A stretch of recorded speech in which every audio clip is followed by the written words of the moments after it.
Welcome to BreezeLine, where the sky's the limit thanks to better internet. With lightning-fast speeds up to 1 gig, you can game like a boss, stream like a pro, and watch like there's no tomorrow. Stream, watch, post, send, and trend. Do it all with our fiber-powered network, bringing you reliable, fast internet. Welcome to BreezeLine. Visit breezeline.com for latest offers. Service subject to availability. New customers in select areas only. Visit breezeline.com for details. Download Upside and start getting cash back wherever you roll. It's like having your own hype man.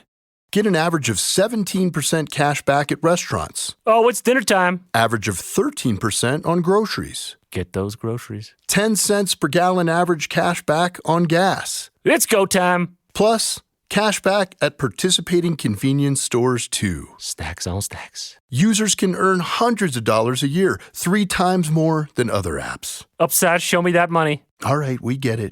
Get it. It's easy. Just sign up for the free Upside app and start getting cash back for doing you. Download the free Upside app and use promo code DOYOU10 for an extra $10 cash back on your first purchase of $10 or more. That's promo code DOYOU10 for an extra $10 on the free Upside app. Get cash back for doing you with the free app from Upside.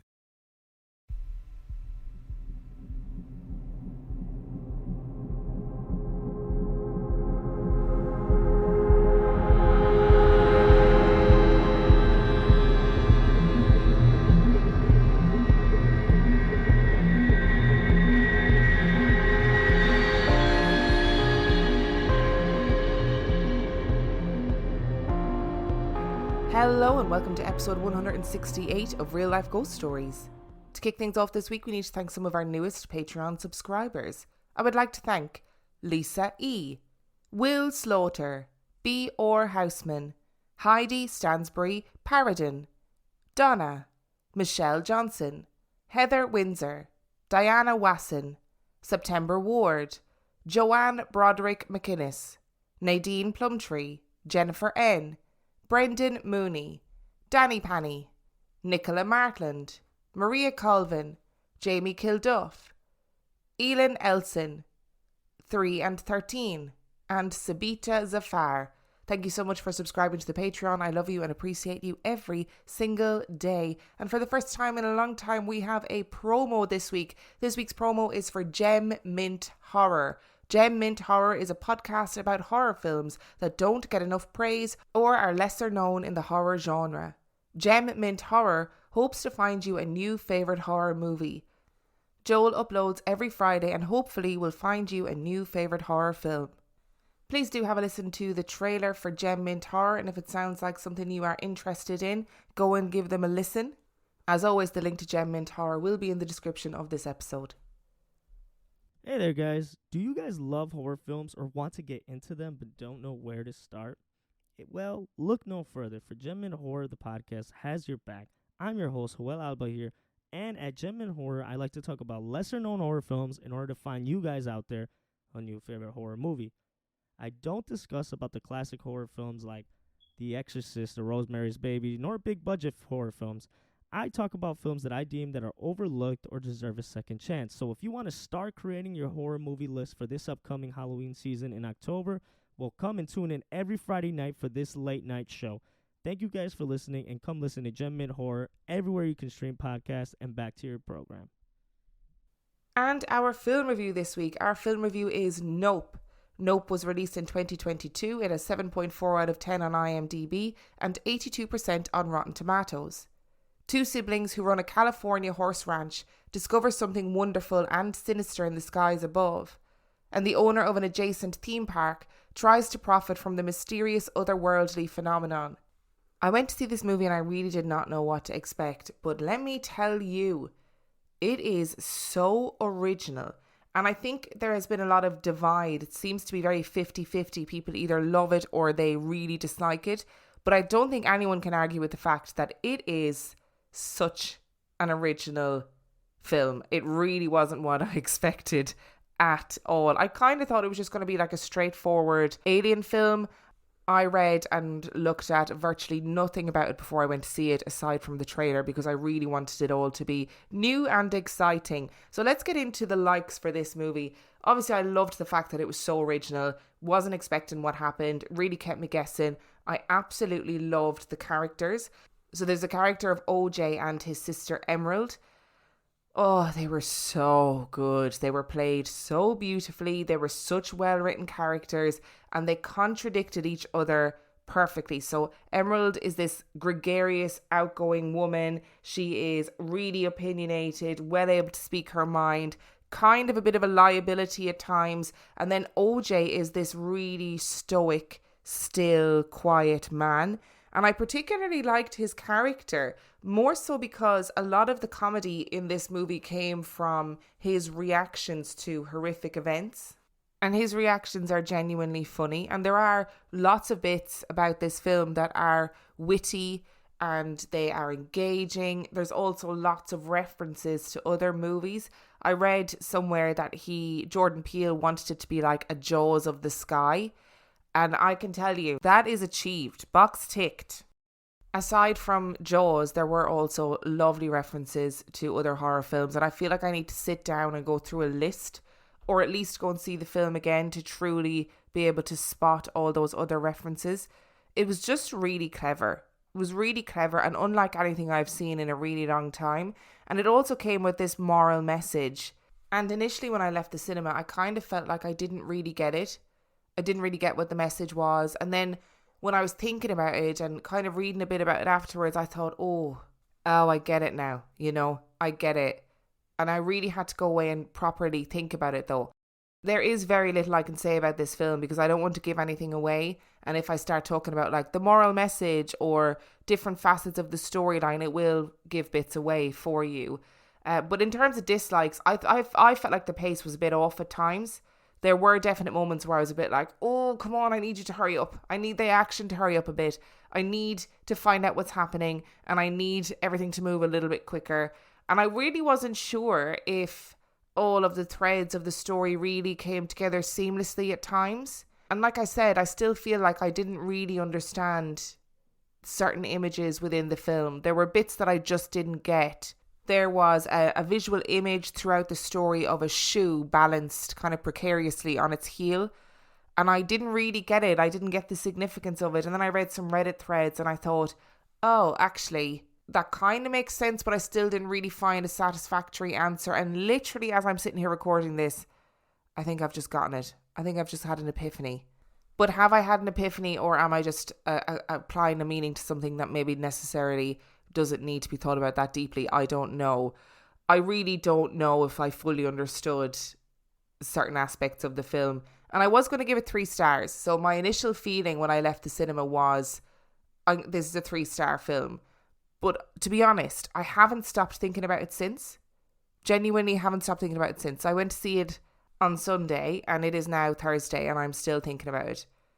And I don't feel like I've fully appreciated everything there is to appreciate about the film. It is the first time in a long time that I've gone to see something and that I felt like I really want to go and watch that again in the cinema. And I actually think I might go and watch it again. I want to go and rewatch for the Easter eggs, and I want to go and rewatch from a different frame of mind, from a different perspective, and see, is that the meaning that I want to take away from this movie? This is a very sort of ambiguous film review, but I'm going to give it 4 stars.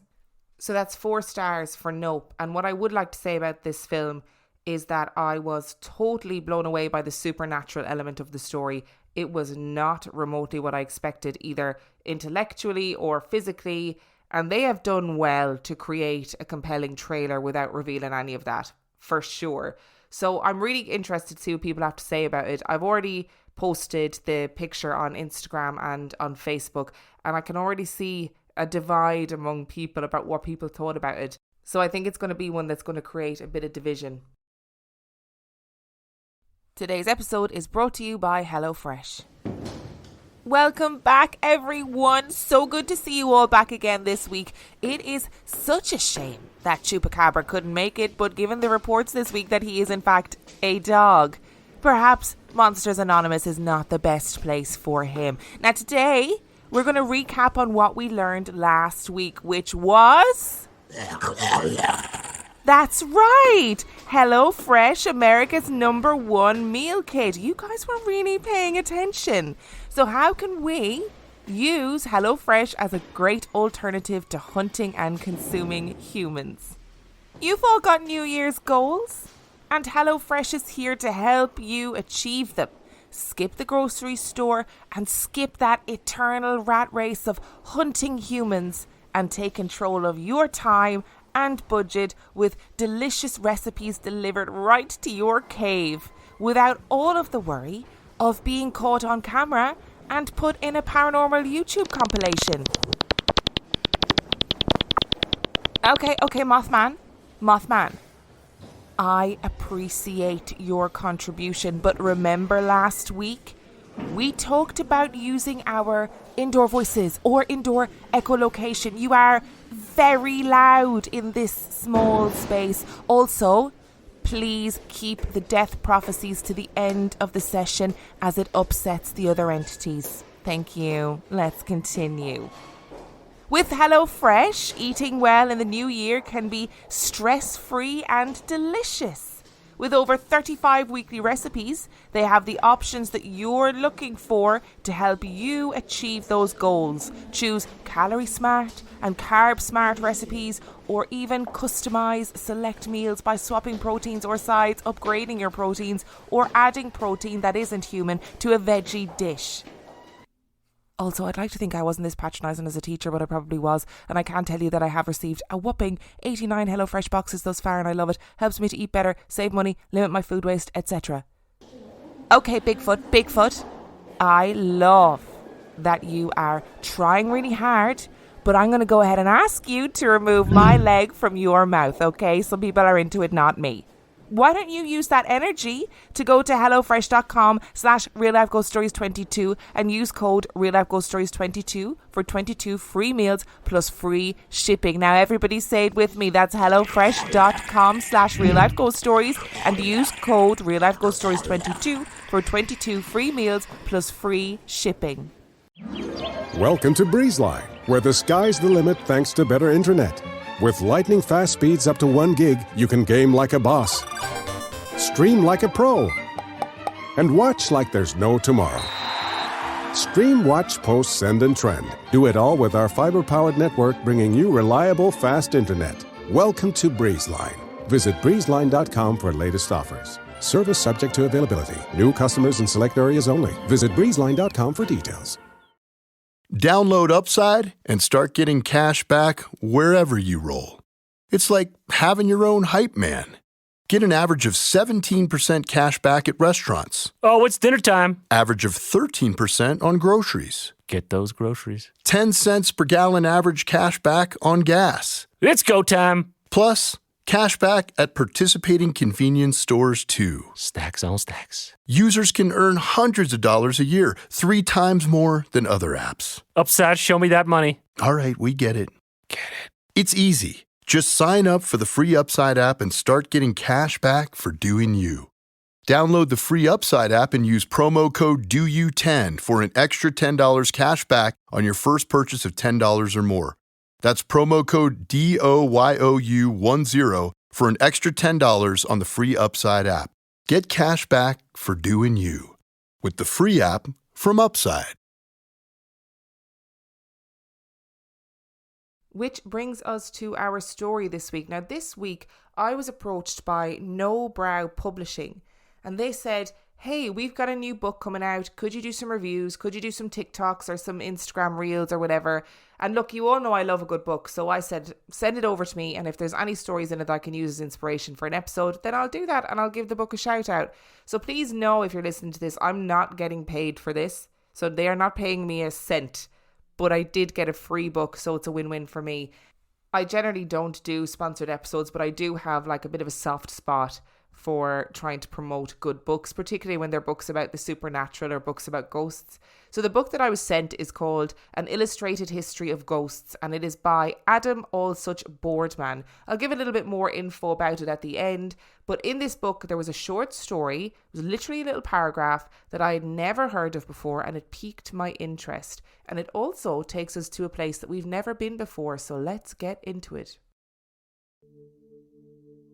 Thailand is a country in Southeast Asia with a population of 70 million. When I was researching for this story, there were a lot of generalised claims about how Thailand was a superstitious country and everyone believes in ghosts. Generally, I am reticent to make claims such as these without having visited a country, but it does seem that the supernatural plays at least an important role in the day-to-day life in Thailand. What really cemented this for me was not the monsters and ghosts of folklore, which we'll hear more of later, but rather the existence of spirit houses, which play a part in our main story. Spirit houses were mentioned in lots of the articles and stories that I read, but I had no idea what a spirit house was or what that really meant. It's important to note at this point that not all houses or businesses will have a spirit house, and not all people in Thailand practice spirit worship, but it remains widely popular today and is definitely worth a mention. About 95% of the population of Thailand are Buddhist, but the spirit house rituals have remained popular and are believed to be derived from a mixture of ancient animistic beliefs and Brahmanism. Spirit houses are small models of houses or buildings that are set up outside of all types of buildings and residences all around Thailand. These mini buildings are shrines to the guardian spirits. Guardian spirits are believed to be everywhere, and they protect different places and look after the people of Thailand. These miniature shrines are placed on pedestals and are designed to shelter the spirits that own the land at the location of the homes and businesses. The hope is that appeasing the spirits will allow for happiness, prosperity, and a peaceful life. It is believed that if the proper rituals are not respected, it is showing the spirits of the land disrespect, and the perpetrator will face misfortune. The mini structures vary in style and can range from ornate temple-like structures to simple wood huts.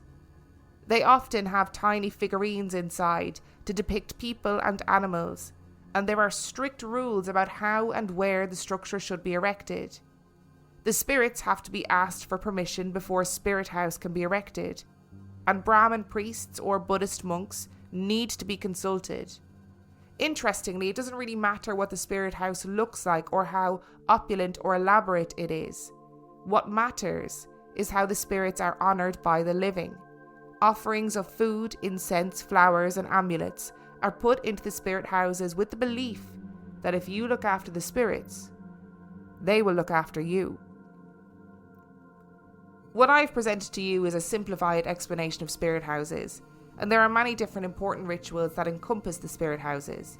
The number of legs a pedestal has is significant, the colour of the house is often based on astrological factors, and the figurines inside are important too. There is a real beauty in these rituals, a recognition that the land doesn't belong to you, and a respect of ancient traditions. It is a beautiful mix of Buddhism and mysticism and gives us a context for our main story later. Before we get there, however, I wanted to explore some of the more gruesome folkloric creatures that have scared generations of children in Thailand. Kra Su was once a beautiful woman who was burned to death. There are variations of the story, but the most prolific legend is that she was a noblewoman whose people were defeated in battle. After the defeat, she was promised in marriage to an enemy nobleman, but she had already fallen in love with a soldier, a man who was younger than her and lower in status. They were found together in a lover's embrace, and she was sentenced to death for her misconduct. A powerful sorceress cast a spell in order to protect her from the burning, but the spell took effect too late, and as a result, Kra Su was burnt alive, and only her head and some entrails remained unscathed. Kra Su is cursed to be forever hungry, and sets off each night in search of blood and flesh to gorge on. By day, Kra Su lives as a full-bodied person in disguise, but by night, her head detaches from her body and she appears as a glowing, floating head with entrails trailing behind her, generally her esophagus, her heart, and her intestines. She emits a glow and will consume stray animals if she can't find a pregnant woman or a newborn baby to feast on. She will wipe her mouth on clothes or material left hanging outside overnight. which is why it is important to leave nothing outside at night time. Kra Hang is a spirit that is said to occupy the same space as Kra Su.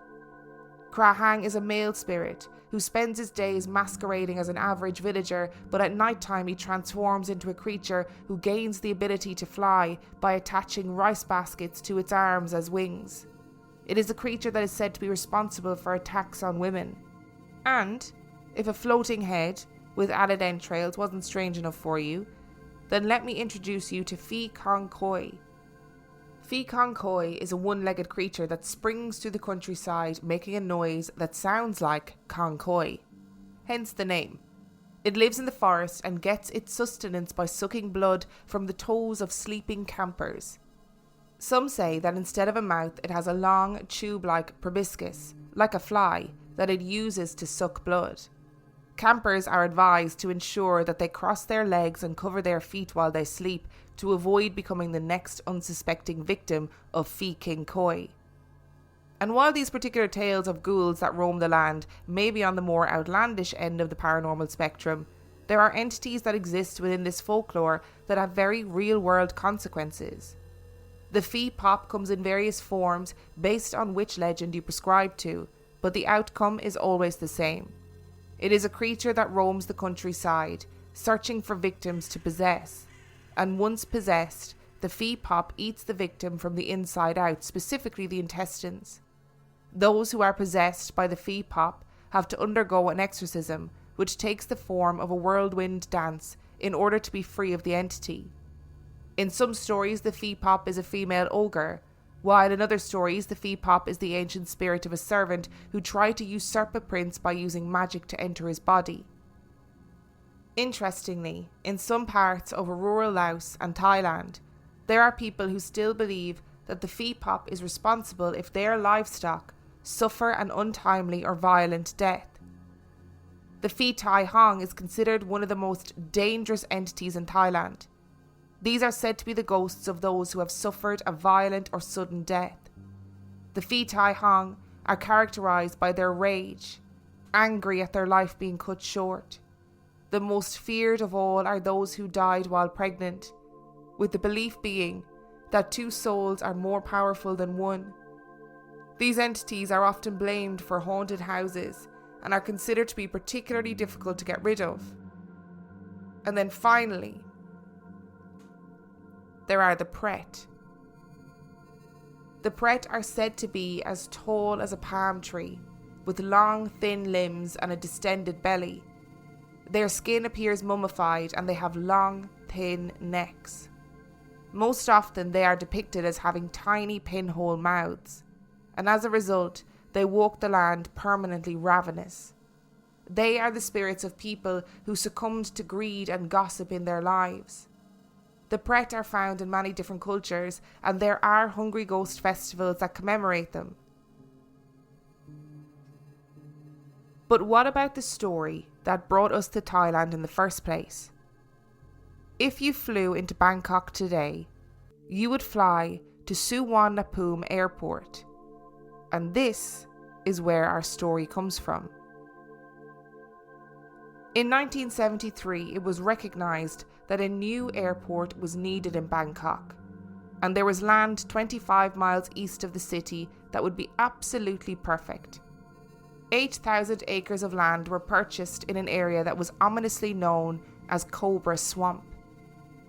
Building an airport on a swamp was not straightforward, and the whole area had to be drained before the building could commence.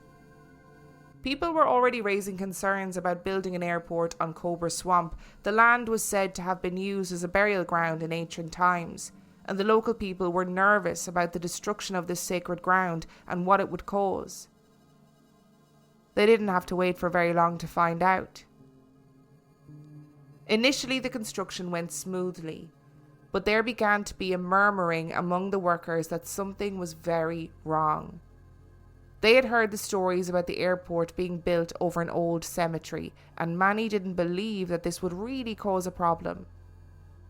Until it began to cause problems.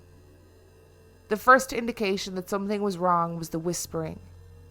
Because of the noise of the construction, it was initially difficult to quite catch the whispering voices when they began, but more and more the workers began to capture flashes of whispers between the noise of their tools. It was commonplace to see a worker pause to take a break and look around confused, as though trying to find the source of a sound.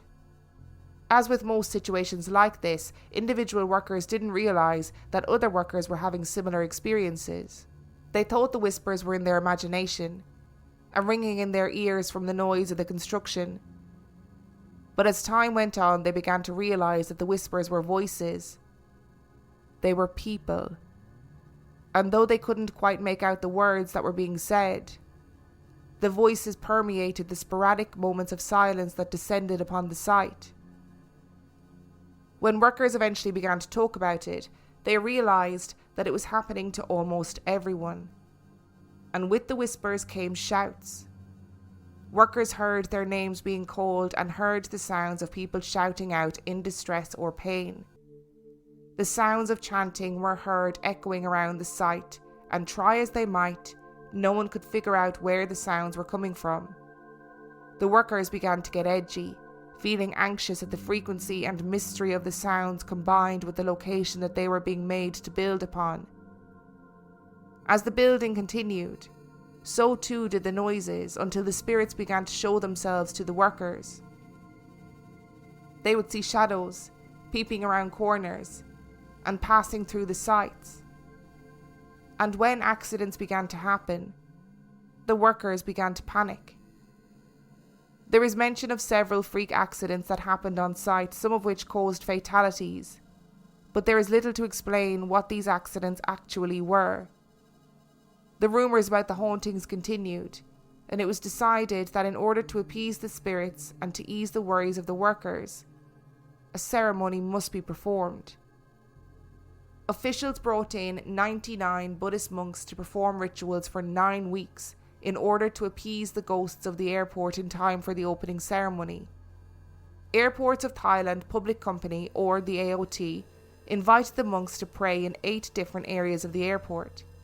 The focus of the prayers was to ensure the prosperity of Suvarnabhumi Airport, but also to appease the souls of those who were now in a state of unrest.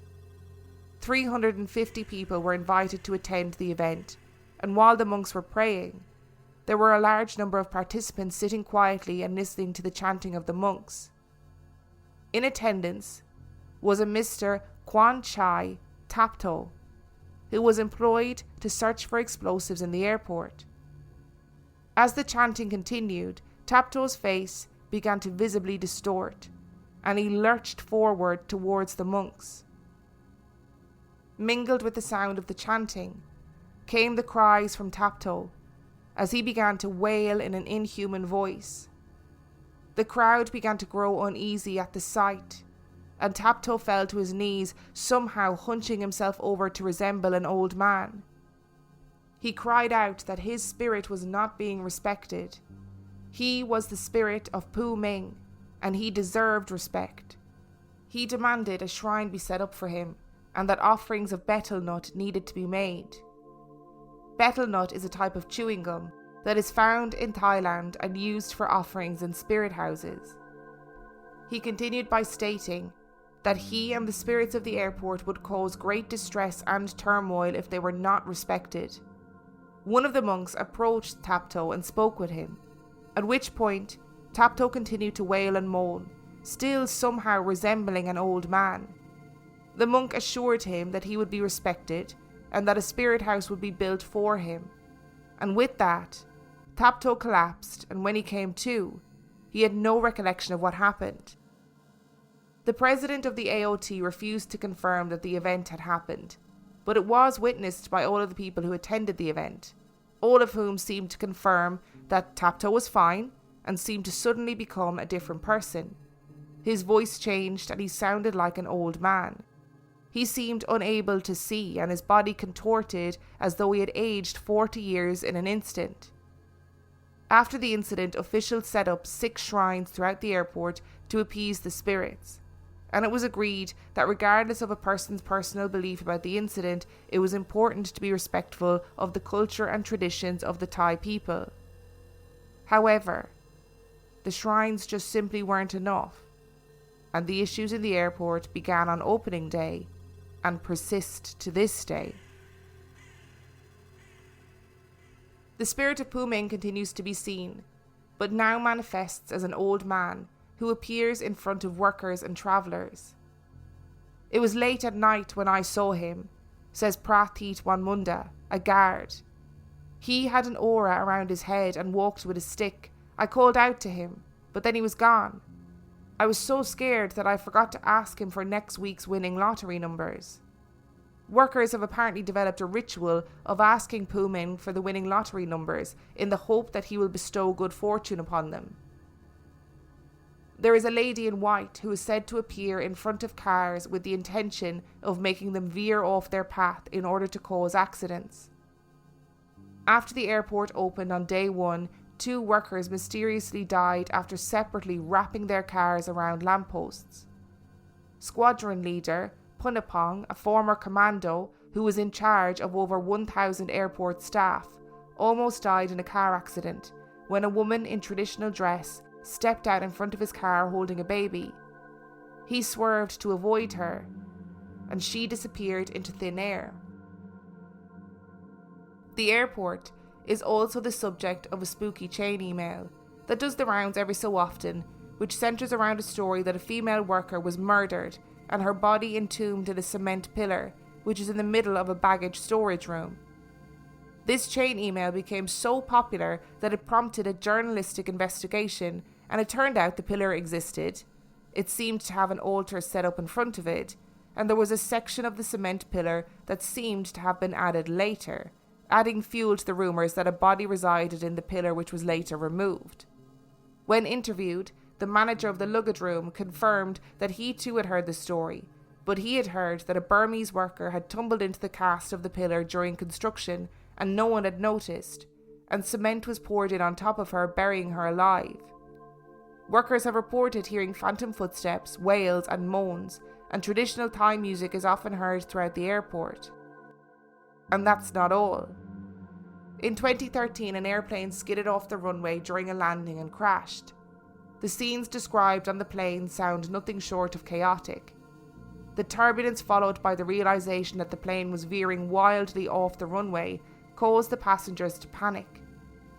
There were reports of screaming and praying, while people worried that the end was nigh. There were also reports, however, of an air hostess that calmly swept up and down the aisle, steady on her feet, and offered comfort to those in the most distress. She was placid and calm and dressed in traditional dress. It later transpired that there was no air hostess on board that fit her description, and to this day, there is no explanation for what the passengers saw that day. Who was the benevolent spirit that helped them in their time of need? The stories from Suvarnabhumi continue to this day. Regular prayer sessions are held at the airport's shrines to try and keep the spirits calm and happy. Group sessions are led by various airlines and airport authorities. People also frequently leave offerings at the shrines. Despite the stories offered today, Suvarnabhumi is a bustling, high-paced airport that operates as a gateway to places all over the world. There will be stories you have heard in this episode today that you may not believe, but the advice from all of the Thai websites that I encountered in the research was this: choose not to believe it if you wish, but it is in your best interest to respect it, and don't go looking for it. I absolutely loved researching for this episode. I had never heard of Suvarnabhumi ghost stories. I didn't know anything about it, and I really knew so little about Thailand and its supernatural culture. And I guess it's just important to say that I'm never going to be able to fit everything into one single episode, and it does end up being an oversimplification of everything about the culture, right? So I am very much aware of that. And also, as always, if I get the pronunciation wrong, I am really sorry. I do try my best to look up pronunciation to try and get it right throughout the episode, and then I write things down phonetically. And then I forget where the emphasis is meant to go on the words. So if I got it wrong, I'm very sorry. I also probably should point out that when I was researching for this episode, I was linked to loads of episodes that were in Thai. So I ended up having to do a Google Translate job and then try and pick the stories from there, if that makes sense. All of the links to everything are in the description. And I would highly, highly, highly recommend, if you get the chance, if you're at a loose end, to read some of the stories about like the folklore, the supernatural entities, the stories of Suvarnabhumi. Like, honestly, read them. They're so interesting. And some of the folkloric monsters are absolutely outrageous. And some of the ones, like the ones that I read, are kind of more interesting. Some have like an actual impact on day-to-day life, and some don't, and some are still kind of believed in rural areas. Really, it is interesting and definitely worth a look. And I just wanted to make a point as well that Suvarnabhumi Airport is unfortunately also very famous for a high number of suicides. The suicide rate is reported to be like abnormally high. Now, I couldn't find kind of the suicide rate there comparable to any other airports. I don't know what that number would actually be, but it was high enough that the AOT invested the equivalent of almost $900,000 in order to add protective glass around high terminals to try and stop this from happening. There is obviously, like with any ghost story, a belief that this is caused by bad spirits, and while I respect that belief, it is not something that I wish to perpetrate as a supernatural phenomenon rather than just a terribly sad human one.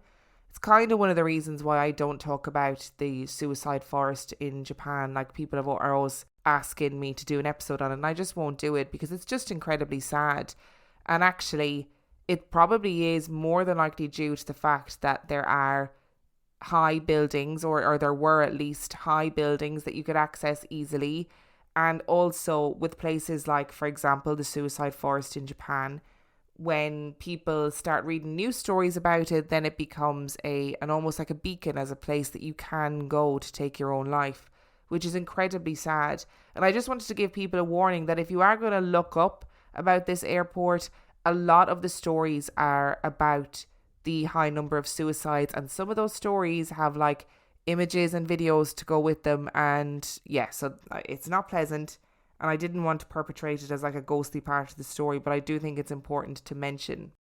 So to kind of go back to the really distinctive old folklore, first of all, I absolutely love the idea of these spirit houses. It was so fascinating to read about them, and I couldn't possibly put in like all of the ritual details about the spirit houses and the kind of rules that you have to follow when you're putting one up. What was really cool was that if you are looking for like a particular good prosperity, apparently you add more figurines to the spirit houses. So people will have like figurines of servants that they add to the spirit houses, figurines of animals that like are supposed to be kind of reminiscent of animal sacrifice, and they add these to the spirit houses in order to appease the spirits around the time of like looking for good prosperity or needing good luck in their life. And people put really specific things in their shrines in order to try and make offerings to spirits. So for example, I mentioned betel nut, which what I read about was that it was this sort of like a chewing gum type substance, like a natural vegetarian chewing gum type substance that people used to chew and then spit on the ground. And then kind of later that was deemed to be unhygienic. So it kind of went out of fashion a little bit, but it's still widely used as like an offering to the spirits. And you can get it in like spirit shops, because there are like factories that build spirit houses now, etc., etc. So that's why you get betel nut. The other really interesting thing is that Fanta strawberry is a really common offering to the spirits. The reason why is because back in the day, people used to offer animal sacrifices and blood sacrifices to the spirits. And obviously that's gone out of fashion over time. And now instead of offering blood, people will offer bowls of Fanta strawberry because it looks like blood.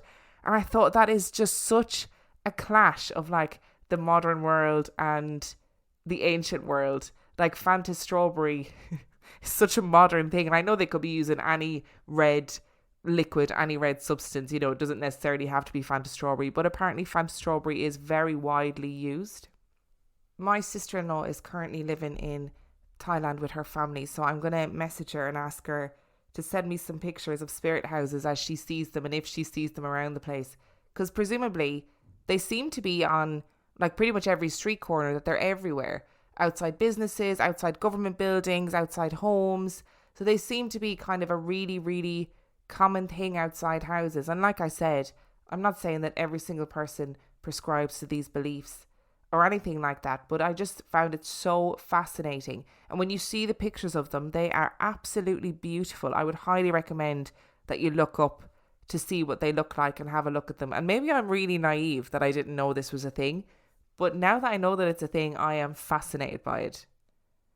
And the other thing that I was fascinated by was how much of these folkloric creatures were centered around being really hungry and blood violence. So those were the two things that really stood out to me. So in the case of, for example, Kra Su, who is this floating head who floats around and trails her heart, her intestines, and her esophagus behind her. So in her case, she's described as being ravenous and she's traveling around looking for things to eat. And then Kra Hang is obviously the entity who attacks women. And then there's the Phi Con Koi, who sucks the blood from campers. There's Phi Pop, which I said, is still blamed to this day in parts of rural Laos and Thailand for the deaths of animals. And it kind of, it varies, but it seems almost to be like maybe a zombie type creature. And then the Pret, which kind of seem to exist in lots of different cultures, not just in Thailand. The Pret or the Preta, they're called different things in different places. They're obviously characterized by just being ravenously hungry all of the time and never being able to feel full or satisfied. It just struck me that they were all, not all of them, but a lot of them were kind of characterized by eating flesh and being ravenous. They are just so symbolic of human suffering. And so many of them carry like a moral tale about how they ended up being this entity, whether it's like, don't try and get above your station, or don't be greedy when you're alive because it'll cost you in the long run.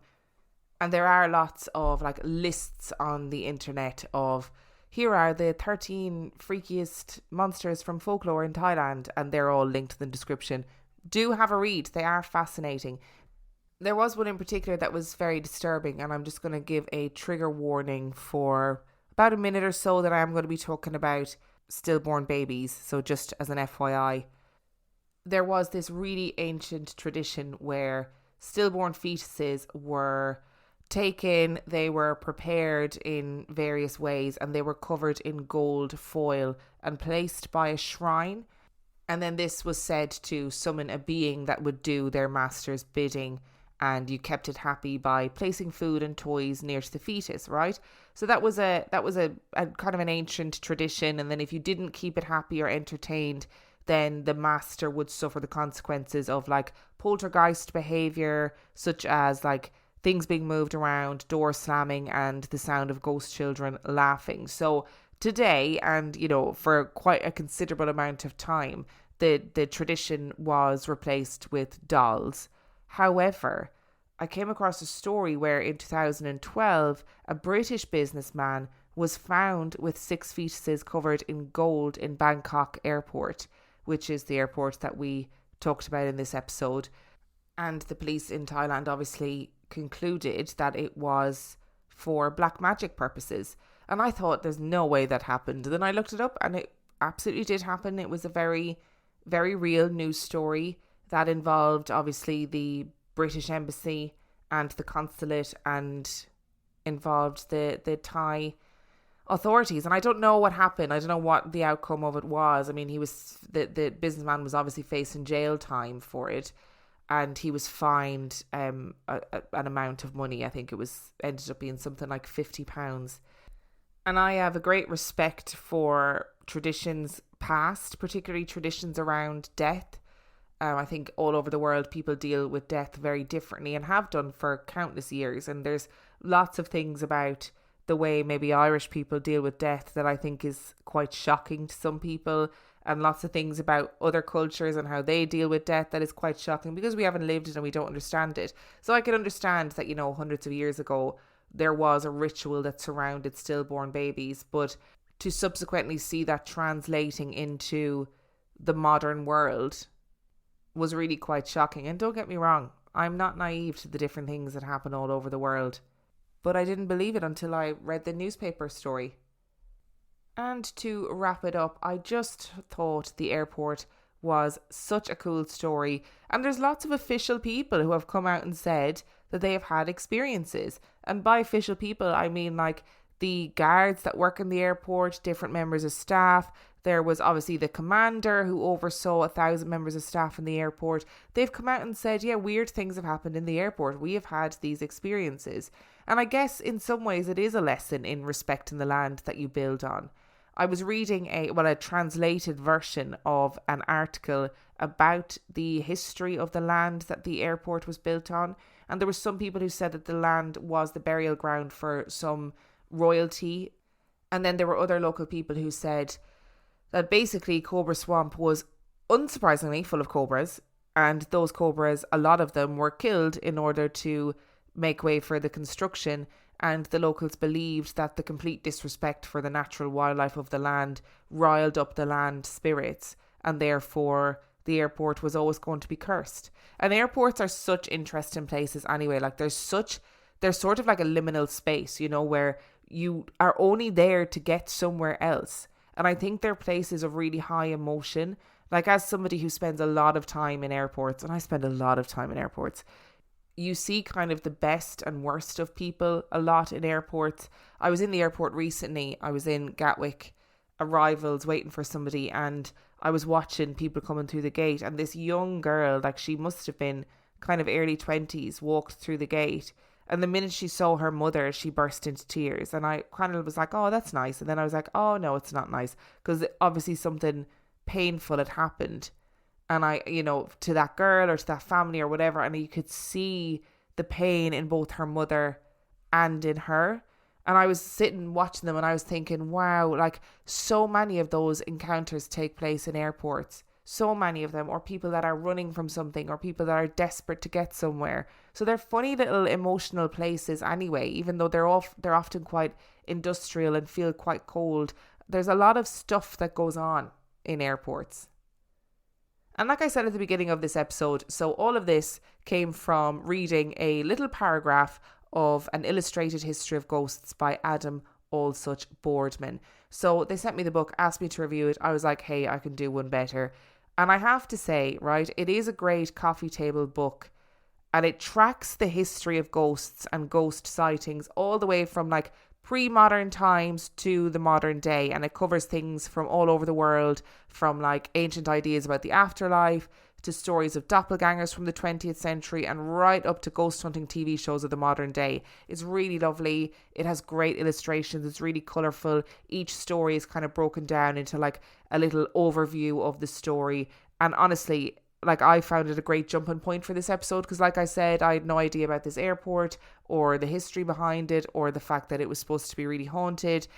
So I think if you're somebody who loves the paranormal, or there's somebody in your life who loves the paranormal and you're looking for a good gift for them, this would probably be it. And I know I sound like I'm being paid to say all this. I promise you, I've not been paid to say any of this because I'm an idiot.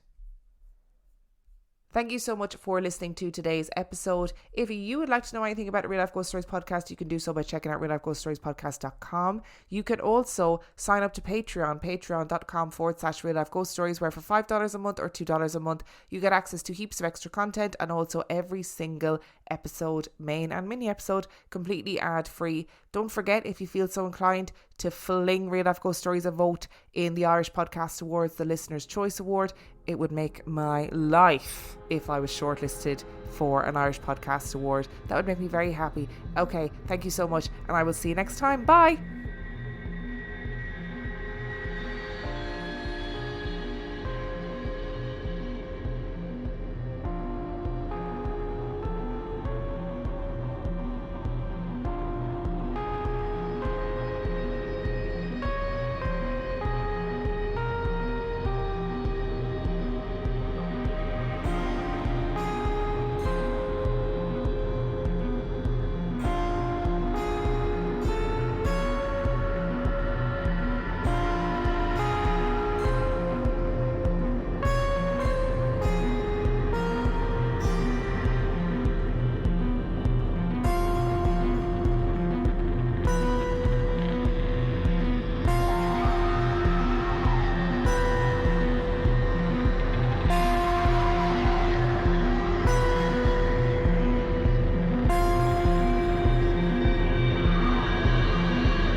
Welcome to BreezeLine, where the sky's the limit thanks to better internet.